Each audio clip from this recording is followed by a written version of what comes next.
Good morning to all of you. पिछले video में हम लोग सैम्पलिंग मेथड, हाइपोथेसिस, साथ ही साथ लेवल ऑफ सिग्निफिकेंस पर स्टडी किए थे। आज के इस वीडियो में जो है हम लोग test of significance for large sample पर स्टडी करेंगे। हालांकि पिछले वीडियो में टेस्ट ऑफ सिग्निफिकेंस पर भी हम लोग स्टडी किए थे, उसके बारे में जाने थे कि टेस्ट ऑफ सिग्निफिकेंस क्या होता है, कैसे हम लोग टेस्ट करेंगे किसी भी सैंपल के लिए। तो आज हम जो है इस वीडियो में ये नया टॉपिक शुरू कर रहे हैं, test of significance for large sample where n greater than equal to 30। यानी कि जब हमारा अगर कोई भी जो हमारा डिस्ट्रीब्यूशन होता है जिसमें n क्या हो, अगर 30 से बड़ा हो, यानी काफ़ी लार्ज कर सकते हैं इसको, तो उस केस में हम लोग कैसे टेस्ट करेंगे सिग्निफिकेंस उसका, तो हम लोग उसके बारे में हम लोग आज स्टडी करेंगे। जनरल तौर पे हम लोग जो क्या करते हैं कि नॉर्मल डिस्ट्रीब्यूशन जो होता है जिसमें हम लोग क्या करते हैं कि एन का जो वैल्यू होता था, हम लोग पहले भी पढ़ाए थे कि नॉर्मल डिस्ट्रीब्यूशन में एन काफ़ी लार्ज होता था, और उसी के लिए हम लोग यहाँ क्या करेंगे, टेस्ट ऑफ सिग्निफिकेंस करेंगे। और हम लोग जानते हैं कि नॉर्मल डिस्ट्रीब्यूशन क्या है, आपका एक बाइनोमियल डिस्ट्रीब्यूशन का एक क्या है, फॉर लिमिटिंग फॉर्म है जिसमें एन क्या आता है, काफ़ी लार्ज होता है। यहाँ वही किए हम लोग, normal distribution is the limiting case of binomial distribution when an is large enough. कि एक प्रकार से जो है नॉर्मल डिस्ट्रीब्यूशन क्या है, बाइनोमियल डिस्ट्रीब्यूशन का ही एक लिमिटिंग फॉर्म है, दूसरा रूप है, जिसमें क्या होता है, अंतर दोनों क्या होता है कि बाइनोमियल में हमारा एन का वैल्यू छोटा होता था, लेकिन नॉर्मल में क्या लेते थे, एन का वैल्यू हम लोग काफ़ी लार्ज लेते थे, बड़ा लेते थे। ठीक है, तो हम लोग जो है यहाँ पर अब क्या करते हैं, for normal distribution 5% of the items lies outside mu equal to ±1.96 रो या sigma, while only 1% of the items lie outside mu equal to ±2.56 sigma. ठीक है, मतलब क्या हुआ कि इससे पहले वीडियो में जो लोग बताए थे लेवल ऑफ सिग्निफिकेंस, वहाँ लोग दो तरह के लेवल ऑफ सिग्निफिकेंस, एक पर थे 5%, एक पर थे 1%। 5% में क्या करता था, आपका जो वैल्यू ला करता था, ये म्यू इक्वल टू जो ±1.96 सिग्मा है, इसके अकॉर्डिंग इसके राउंड क्या होता है, हम लोग लाइक करता था 5% पे। और जबकि 1% कितना करता था आपका वैल्यू, म्यू का कितना था, ±2.56 सिग्मा। ठीक है, तो ये हम लोग दो प्रकार के लेवल ऑफ सिग्निफिकेंस पिछले वीडियो में हम लोग पढ़ चुके हैं। यहाँ क्या करना है, सिर्फ हमको अप्लाई करेंगे एग्जांपल पे। ठीक है, तो यहाँ पर हियर हम लोग जेड ले रहे हैं क्या, x minus mu equal to sigma 1/सिग्मा। आपका जहाँ जेड क्या था, आपके स्टैंडर्ड फॉर्म है किसका, नॉर्मल डिस्ट्रीब्यूशन का, ये हम लोग पढ़े हैं पिछले वीडियो में, स्टैंडर्ड फॉर्म होता है। ठीक है, where Z is the standard normal variate and X is the observed number of success, जहाँ एक्स क्या है, आपका कोई जो घटना घटित हुआ है उसका जो नंबर होगा उसको डिनोट करेगा एक्स। ठीक है, तो हम इसका वर्किंग रूल हम देखते हैं कि कैसे हम जानेंगे कि जो है लेवल ऑफ सिग्निफिकेंस 5% पे है या फिर 1% पे है, या फिर जो मेरा हाइपोथेसिस है वो रिजेक्ट करेगा या फिर एक्सेप्ट करेगा, वो हम लोग उसके लिए हम लोग वर्किंग रूल देखते हैं। सबसे पहले क्या करना है, first we find the value of Z. सबसे पहले जो आपका जो वैल्यू दिया रहेगा आपका डाटा, उसकी मदद से हम जेड का वैल्यू फाइंड करेंगे। ठीक ना, फुल स्टॉप। फिर है test of significance depends upon the value of Z. अब जो मेरा टेस्ट ऑफ सिग्निफिकेंस, जो सिग्निफिकेंस का जो टेस्ट करना है, वो सारे वैल्यू डिपेंड करेगा किस पे, इस जेड पे जो हम लोग फाइंड किए इस फॉर्मूला की मदद से। ठीक है ना, जो हम जेड का वैल्यू फाइंड किए हैं वो वैल्यू कैसा आता है, नेगेटिव आता है, पॉजिटिव आता है या लेस देन आता है, क्या आता है, उसी पे डिपेंड करता है मेरा क्या, टेस्ट ऑफ सिग्निफिकेंस। तो पहला क्या करा है रूल इसका, ये तीनों रूल जो हम बताए हैं, चारों रूल, ये आप लोग याद रखिएगा। इफ मोड ऑफ जेड, जो जेड निकालें उसका मोड लेंगे, अगर mode of Z less than आ जाए 1.96 से, अगर जेड का वैल्यू, मोड ऑफ जेड का वैल्यू 1.96 से क्या आ जाए, कम आ जाए, देन तब difference between the observed and expected number of success is not significant at the level of 5% level of significance. मतलब क्या हुआ, अगर आपका मोड ऑफ जेड का वैल्यू 1.96 से क्या आ जाए, आपका कम आ जाए, ठीक है, तब जो क्या करेंगे हम लोग, डिफरेंस निकालेंगे इसका, ऑब्जर्व्ड एंड एक्सेप्टेड नंबर, जो वैल्यू निकालें वो और जो आपका एक्सपेक्टेड नंबर आपको दिया रहेगा, वो दोनों के बीच क्या निकालेंगे, डिफरेंस निकालेंगे, तब वो क्या होगा, सिग्निफिकेंट नहीं होगा।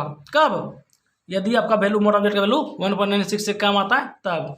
यानी कहने का मतलब क्या होगा, वो जो है आपका 5% लेवल ऑफ सिग्निफिकेंस पर वो पर नहीं होगा। जब 5% लेवल ऑफ सिग्निफिकेंस नहीं होगा, तो हम बताए थे जैसे कि हाइपोथेसिस वहाँ क्या होता है, एक्सेप्टेड होता है, तो वहाँ पर क्या होगा, हाइपोथेसिस मेरा एक्सेप्टेड हो जाएगा। ठीक है।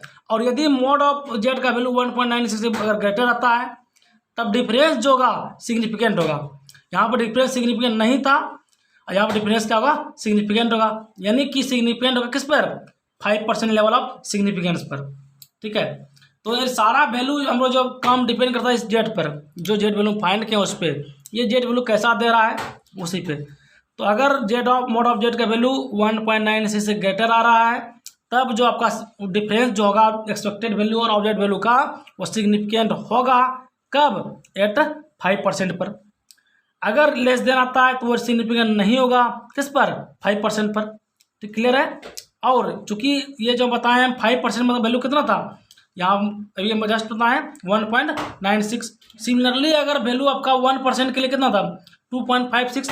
अब इसमें भी दो कंडीशन लगेगा कि मोड ऑफ जेड का वैल्यू इससे ग्रेटर होगा, एक बार इससे क्या होगा, लेस होगा, तब क्या होगा, 1% लेवल ऑफ सिग्निफिकेंस हो जाएगा, ठीक ना। तो यहाँ वही किए हैं, if mode of Z greater than equal to 2.58 तब जो डिफरेंस क्या होगा, सिग्निफिकेंट होगा किस पर, 1% लेवल ऑफ सिग्निफिकेंस पर। अगर ग्रेटर आता है तब, अगर लेस देन आता है इससे 2.58 से तब क्या होगा, difference between object and expected number of items is not significant at 1% level of significant. यानी इससे अगर कम आता है तो वो 1% पर क्या होगा, सिग्निफिकेंट नहीं होगा। अगर इससे ग्रेटर आता है तो वो क्या होगा, 1% लेवल पर सिग्निफिकेंस होगा। फिर से रिकॉल करते हैं, अगर इससे ग्रेटर आता है तो 5% पर सिग्निफिकेंस होगा, अगर लेस देन आता है इसमें तो 5% लेवल पर सिग्निफिकेंट नहीं होगा। क्लियर है। ये 4 पॉइंट है, चारों पॉइंट को याद रखिएगा क्योंकि प्रॉब्लम को सॉल्व करने में चारों पॉइंट काफ़ी मदद करेंगे, ठीक है। अब क्या करते हैं हम लोग, इस पर एक दो एग्जांपल करते हैं और एग्जांपल के माध्यम से ही समझते हैं कि जो है कैसे हम लोग टेस्ट करेंगे सिग्निफिकेंस का किसी भी सैंपल के लिए जो आपका सैंपल दिया रहेगा, ठीक है। तो क्वेश्चन है कि एक कॉइन वाज टॉस्ड 400 टाइम्स, एक कॉइन को जो है 400 बार टाइम उसको उछाले हैं, ठीक है। And the head turn up 216 times, और हेड जो है वो कितना बार आया है, 216 बार आया है। तो टेस्ट द हाइपोथेसिस दैट, हमको टेस्ट करना जो हाइपोथेसिस दैट कि the coin is unbiased at 5% level of significant. हमको क्या टेस्ट करना है कि जो कॉइन है वो क्या होगा, अनवाइज्ड होगा, किस पर, एट 5% लेवल ऑफ सिग्निफिकेंस पर। यानी कि वो जो कॉइन है वो 5% लेवल ऑफ सिग्निफिकेंस पर अनवाइज्ड है या नहीं है, ये इनको क्या करना है, टेस्ट करना है। क्लियर है। तो हम क्या करेंगे, आपको हम बताए थे हाइपोथेसिस में कि जो हमको प्रूफ करो तो हम क्या करेंगे, मान लेंगे। हाइपोथेसिस समझाए थे पिछले वीडियो में। तो यहाँ भी हम क्या कर रहे हैं, सपोज द कॉइन इज अनवाइज्ड, हम मान लिए ऐसा क्या है राइट, अनवाइज्ड। अब ये दिखाना है जो कॉइन हम अनवाइज्ड माने हैं वो क्या हकीकत में अनवाइज्ड है या अनवाइज्ड फिर नहीं है, हमको ये शो करना है, ठीक है। Then the probability of getting of head of in a toss, अगर अनवाइज्ड है तो एक टॉस में जो हमारा प्रोबेबिलिटी होता है वो क्या होगा, 1/2 होगा हेड आने का। तो therefore expected number of success, तो एक्सपेक्टेड नंबर ऑफ सक्सेस कितना हो जाएगा, 1/2 है, और कितना बार टाइम्स किया है, 400 बार। 400 बार उसको मल्टीप्लाई कर दिया तो 200 निकला। ये आपका निकल गया एक्सपेक्टेड नंबर ऑफ सक्सेस, यानी सक्सेस होने का जो आपका वैल्यू है वो कितना हो जाएगा, 200 हो जाएगा, ठीक है। 200 बार वो सक्सेस हो सकता है अनवाइज होने पर। क्लियर है। और आपका यहाँ जो ऑब्जर्व वैल्यू दिया हुआ है 216, यानी हेड आने का कितना बार आ रहा है, 216 बार। ये तो आपका ऑब्जर्व वैल्यू थ्योरेटिकल चीज दिया हुआ है प्रॉब्लम में, और निकाले हम कितना पर, 200। तो ये आपका हो गया एक्सेप्टेड नंबर है, ये 216 क्या हो जाएगा, ऑब्जर्व नंबर हो जाएगा। ये चीज देखिए आगे होगा। हाँ, यहाँ पे जो है and the observe value of success कितना, 216, ये मना हुआ वैल्यू है। 10 excess of observe value are expected value, मानी दोनों का डिफरेंस लेंगे, दोनों का डिफरेंस कितना होता है, 16, ठीक है। तो ये जो 16 हुआ मेरा, ये क्या होगा मेरा, दोनों का डिफरेंस आया, ठीक है। अब क्या करना है, हमको स्टैंडर्ड डिवीजन निकालना है, यानी सिग्मा का वैल्यू, तब ना हम जेड निकालेंगे। ये जो हमको सिग्मा निकलेगा तब तो standard division of sample sampling formula क्या होता है, रूट अंडर NPQ। एन दिया हुआ है 400, पी दिया हुआ है कितना, 1/2, यानी सक्सेस का। तो सक्सेस नहीं होने का क्यू कितना, वो भी 1/2 ही होगा। तो यहाँ पर रूट अंडर NPQ का वैल्यू कितना आ गया, 10। अब यार जेड इक्वल टू क्या फॉर्मूला होता है, x माइनस NP बटे रूट अंडर NPQ, ठीक है। तो x का वैल्यू कितना, जो डिफरेंस निकाले हैं ऑब्जर्व वैल्यू का, तो ये 16 हो जाएगा। और NP का जो n का वैल्यू दिया हुआ है, p वैल्यू दिया हुआ है, ये सॉल्व करेंगे तो आपका 16 आएगा बटे कितना, 10, यानी 1.6 आया वैल्यू मेरा। तो ये जो मेरा किसका वैल्यू आया 1.6 जेड का। देयरफॉर मोड ऑफ जेड निकालेंगे तो वो क्या 1.6 होगा। ठीक है, चूंकि मोड में लेंगे तो पॉजिटिव अगर पॉजिटिव रहेगा, अगर नेगेटिव भी आता तो भी क्या होता है यहाँ पर पॉजिटिव ही होता। तो मोड ऑफ जेड आपका 1.6 which is less than of 1.96। अब 1.96 से अगर लेस देन आता था तो कौन सा रूल फॉलो होगा आपका, यहाँ देखिए तो 1.96 से लेस देन आ रहा है, यानी कि सिग्निफिकेंट नहीं होगा किस पर 5% पर। ठीक है, इसका मतलब क्या हुआ, therefore the difference between observed value and expected value is not significant, वो सिग्निफिकेंट नहीं है। That is hypothesis is accepted at the 5% of level of significance, यानी जो हम जो हाइपोथेसिस जो माने थे अनवाइज्ड है वो क्या हुआ मेरा, क्या है, एक्सेप्ट कर रहा है। ठीक है, that is we conclude that, हम लोग कंक्लूड कर सकते हैं the coin is unbiased at 5% of level of significance, यानी हम लोग क्या कर सकते कंक्लूड कर सकते हैं कि जो हम क्वाइन माने थे अनवाइज्ड, वो अनवाइज्ड होगा किस पर 5% ऑफ सिग्निफिकेंस पर। क्लियर है, तो कुछ नहीं करना है, सारा वैल्यू इसमें डिपेंड करता है आपका जो है जेड पर। जेड के वैल्यू को नॉर्मल डिस्ट्रीब्यूशन की मदद से हम फाइंड करेंगे और वहाँ फिर जो रूल है चार वो उस पर हम देखेंगे कौन सा रूल वो फॉलो कर रहा है, बस वही प्रॉब्लम होगा। इससे एक क्वेश्चन पूछता है एग्जाम्पल में भी। ठीक है, एक और क्वेश्चन है, ए डाई वाज थ्रोइंग 9,000 टाइम्स, एक डाई को जो 9,000 बार क्या उछला गया है, एंड ए थ्रो 5 और 6 वाज ऑब्टेन्ड 3240 3240 टाइम्स। तब क्या कर रहा है कि थ्रो करने के बाद 5 या 6 आने का जो चांस है वो कितना दिया हुआ है 3240 बार आता है, 5 या 6। On the assumption of random throwing, तो रैंडम थ्रोइंग के जो हम माने उसके आधार पर do the data indicate the unbiased die, क्या वो डाटा जो है आपका टॉस जो कॉइन है क्या वो डाई क्या वो अनवाइज्ड है, ये हमको दिखाना है। ठीक है, तो हम क्या क्या अनवाइज्ड दिखाना है, तो अनवाइज्ड को हम क्या करेंगे मान लेंगे, सपोज कर लिए, suppose the die is unbiased. Clear है, then the probability of throwing 5 और 6, तो 5 या 6 होने की प्रोबेबिलिटी कितना होगा 1/3 होगा। कैसे, क्योंकि सैंपल स्पेस का बनेगा कितना 6 का बनेगा, क्योंकि डाई पे 1 2 3 4 5 6 होता है, और आपका जो है 5 और 6 कितना 2, तो 2/3 मतलब कितना 1/3। तो 5 का होने का भी चांस 1/3 और 6 होने का भी चांस भी 1/3। अब एक्सपेक्टेड नंबर निकालेंगे किसका, नंबर ऑफ सक्सेस का, तो 1/3 इंटू कितना और टॉस किया है 900, तो 3000 निकला कितना, ये आपका एक्सपेक्टेड नंबर निकला। और ऑब्जर्व वैल्यू कितना दिया हुआ है आपका 3240, ये आपका ऑब्जर्व वैल्यू दिया हुआ है। ठीक है, दोनों डिफरेंस कितना 240, यानी ऑब्जर्व वैल्यू जो एक्सेस ऑब्जर्व वैल्यू होगा एंड एक्सपेक्टेड वैल्यू कितना होगा डिफरेंस 240, ये आपका वैल्यू किसका हो जाएगा एक्स का वैल्यू हो जाएगा, यही आपका क्या कहलाएगा स्मॉल एक्स कहला जाएगा। ठीक है, अब स्टैंडर्ड डिवीजन निकालेंगे रो sigma root under N P Q, N पता है पी पता है क्यू पता है। जब पी आपका 1/3 है तो क्यू कितना होगा, यहाँ से क्यू फाइंड कर सकते हैं कितना, क्या फॉर्मूला 1 - पी होता है, तो 1 - 1/3 करेंगे तो क्या आ जाएगा 2/3 आ जाएगा। ठीक है, तो ये आपका 2/3 क्यू रख दिए, सॉल्व किया हम कितना 44.72 आया, ये किसका वैल्यू आया हमारा सिग्मा का। अब हमको क्या फाइंड करना है, जेड फाइंड करना है। तो हियर अब क्या कर रहे हैं हम लोग, जेड इक्वल टू क्या होता है root X minus N P, N P मतलब मीन आपका है। ठीक ना, जो हम यहाँ म्यू दिए चूंकि म्यू और फॉर्मूला क्या होता है एन पी होता है, तो एन पी बार रूट फॉर्मूला लगा दिए, आपका वैल्यू है कितना 5.4 अप्रॉक्स। ये 5.4 क्या है,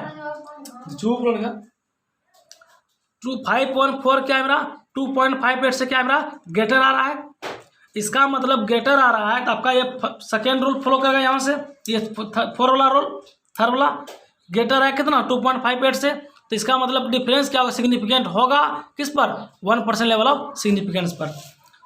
so the hypothesis be rejected, तो इस केस में हम हाइपोथेसिस क्या करेंगे, यहाँ पर जो है यहाँ रखिएगा, इसमें आपका हाइपोथेसिस क्या अगर रिजेक्ट करेगा, इसमें एक्सेप्ट था इसमें रिजेक्ट करेगा। ठीक ना, हाइपोथेसिस रिजेक्ट मतलब जो हम माने वो क्या है गलत है, तो यहाँ पर क्या हुआ आपका हाइपोथेसिस रिजेक्ट कर रहा है किस पर एट 1% लेवल ऑफ सिग्निफिकेंस पर, and we conclude that the die is biased. हम कंक्लूड करते हैं जब रिजेक्ट किया तो जो हम माने हैं अनवाइज्ड को अनवाइज्ड माने हैं वो मानना क्या है गलत है, तब सही क्या आपका डाई क्या होगा बाइज्ड होगा। क्लियर है, तो ये था कुछ प्रॉब्लम, 2 प्रॉब्लम देखें, बाकी प्रॉब्लम आप लोग बुक से बनाइए, और जो भी प्रॉब्लम होता है आप वहाँ से आपको आप व्हाट्सएप के थ्रू या फिर कमेंट करके यूट्यूब पे ही आप लोग प्रॉब्लम को पूछ सकते हैं।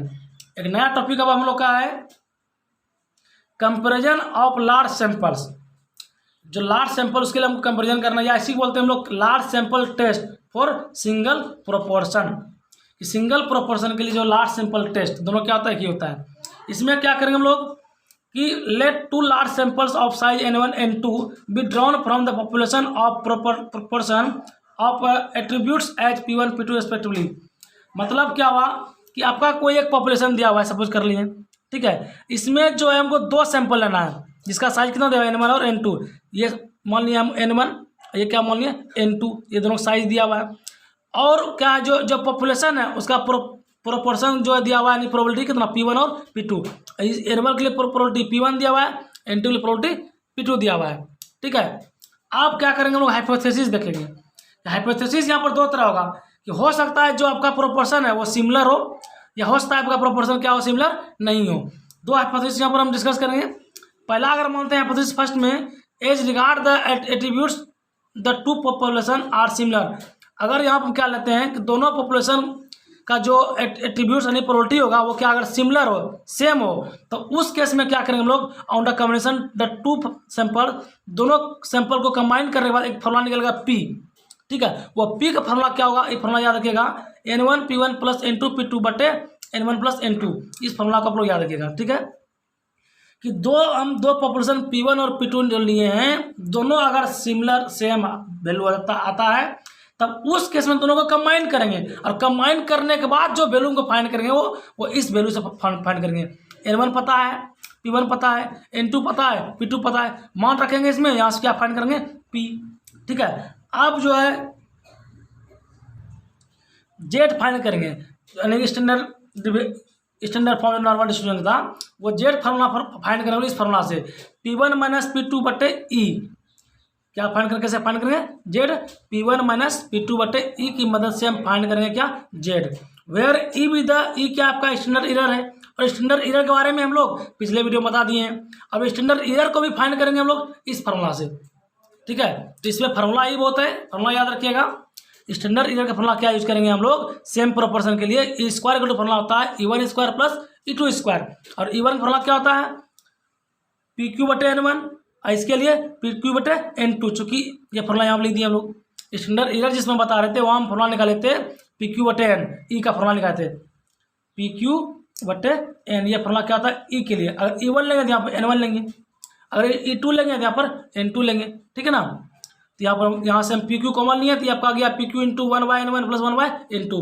इस फार्मूला की मदद से हम लोग ई निकालेंगे, और ई का वैल्यू पुट करेंगे इसमें, p1 p2 का तो जेड निकलेगा, जेड का वैल्यू निकलेगा। बाकी अब 4 कंडीशन लिखाए हैं, 4 को रूल, उस पर सेट कर देखेंगे कि किस पे वो सिग्निफिकेंस कर रहा है या सिग्निफिकेंस नहीं कर रहा है, ठीक है। क्लियर है। वो 4 फार्मूला लिखाए, वो तो आपका नॉर्मल डिस्ट्रीब्यूशन था, लेकिन लार्ज सैंपल टेस्ट में जो फार्मूला होगा वो यहाँ पर फार्मूला आपको लिखा रहे हैं, ठीक है। अलग अलग फार्मूला होगा कि अगर इफ मोड ऑफ जेड का वैल्यू ग्रेटर देन इक्वल टू 3 आए, यहाँ जो हम जेड फाइंड किए हैं, अगर उस जेड का वैल्यू 3 से बड़ा होता है तब डिफरेंस जो होगा p1 p2 के वो सिग्निफिकेंट होगा, यानी वो क्या होगा, सिग्निफिकेंट होगा। अगर वैल्यू जेड का वैल्यू 2 से कम आता है तब डिफरेंस जो होगा भी डिफरेंस में भी फ्रैक्शंस ऑफ सैम्पलिंग, ठीक है ना। ये 2 केस हो गया इसमें, और साथ है हाँ एक और है, इफ जेड का वैल्यू 2 या 3 के बीच आए, 2 से बड़ा लेकिन 3 से छोटा, then difference is significant at 5% level of significance. अगर जेड का वैल्यू 2 और 3 के बीच आता है तब जो सिग्निफिकेंट होगा वो कहाँ होगा, 5% लेवल ऑफ सिग्निफिकेंस पर वो होगा, ठीक है। ये तो हाइपोथेसिस मेरा पहला था, जिसमें हम लोग क्या करें, दो पॉपुलेशन लेते p1 p2, उसका क्या था, अगर सिमिलर आता है तब, हो सकता है कि वो सिमिलर नहीं आए। In the two population the population of attribute A are not same, अगर सेम नहीं आया तब क्या करेंगे, then standard error E of the reference p1 p2 is, तब जो हम लोग स्टैंडर्ड एरर का फॉर्मूला निकालेंगे ई स्क्वायर का फॉर्मूला p1 प्लस p2 को यूज करेंगे। वहाँ हम यूज करते थे क्या, वहाँ यूज करते थे ई स्क्वायर वैल्यू निकालने के लिए फॉर्मूला यूज करते थे, ये फॉर्मूला, ठीक है। जब सेम आता था, अगर जब सेम नहीं आएगा तो ई फाइंड करेंगे इस फॉर्मूला से, ठीक है। क्लियर है, p1 p2 यहाँ पर P1 माइनस पी क्यू बटे N1, इसका वैल्यू रखें P2 माइनस Q2 बटे N2, तो ये वैल्यू आपका यहाँ से आ गया। इस पर हम एक एग्जाम्पल लेते हैं और एग्जाम्पल के माध्यम से ही हम लोग समझेंगे। ठीक है, एग्जाम्पल कर रहा है, in a city 20% of a random sample of 900 school boys had a certain slight physical defect. मतलब क्या कर रहा है, किसी सिटी में जो है ए में, किसी सिटी ए में जो है 20% जो आपका होगा रैंडम सैंपल किसका, 900 स्कूल बॉय का, 900 स्कूल बॉय का 20% जो है वो क्या है, फिजिकल डिफेक्ट है। ठीक है ना, वो फिजिकल डिफेक्ट है।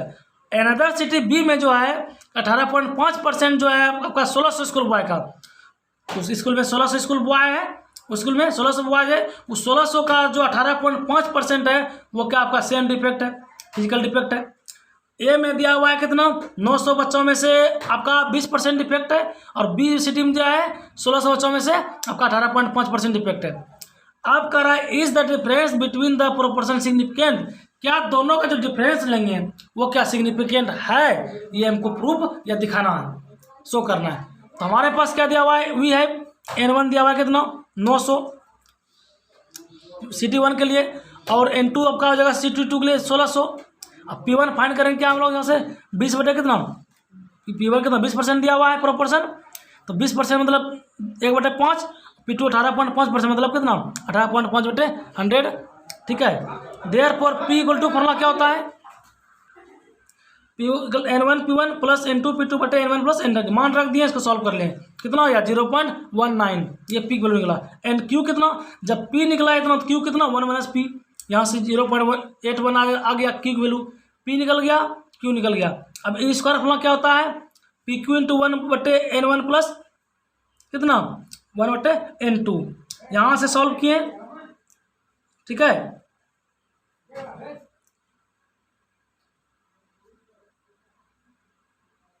तो यहाँ सॉल्व किए, ई का वैल्यू रख करके आपका 0.04 आपका आएगा वैल्यू, 0.04 ई का वैल्यू निकल गया।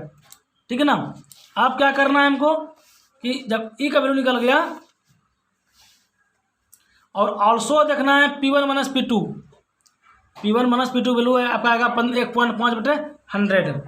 सॉल्व कीजिएगा, P1 दिया आप कितना परसेंट था 20%, अब माइनस करेंगे 18%, यानी 1.5% बचेगा जी, तो 1.5% मतलब कितना 0.015, ये आपका आ गया P1 माइनस P2।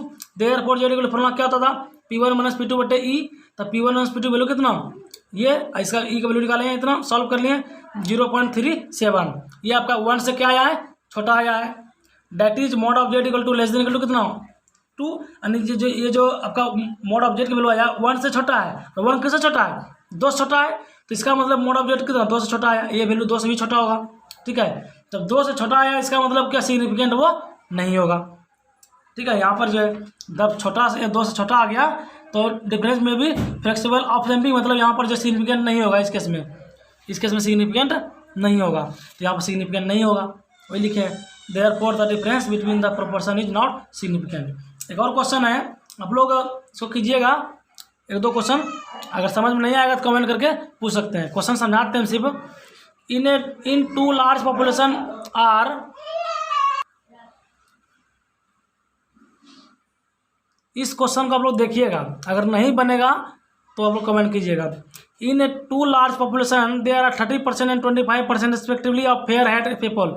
किसी का क्या कर रहा है कि जो है 2 लार्ज पॉपुलेशन दिया हुआ 30% 25% किसी फेयर हेड पीपल का, फेयर हेड पीपल समझ रहे हैं, और उसका जो डिफरेंस दिया हुआ है is this difference likely to be hidden in the sample of 100 and 900 respectively from the 2 population. P1 दिया हुआ है, P2 दिया हुआ है, N1 दिया हुआ है, N2 दिया हुआ है, सब चीज दिया हुआ है, सॉल्व कर लीजिए इसको भी। ठीक है, और एक क्वेश्चन होमवर्क तो पर रहेगा, इसको आप लोग बनाइएगा। तो आज के वीडियो में इतना ही, और अगर आप लोग कोई वीडियो में कोई प्रॉब्लम होता है या कोई परेशानी होती है समझने में, तो आपको पूछना है कमेंट करके, चाहे आप व्हाट्सएप ग्रुप से पूछ सकते हैं या आप पर्सनली कॉल करके भी पूछ सकते हैं।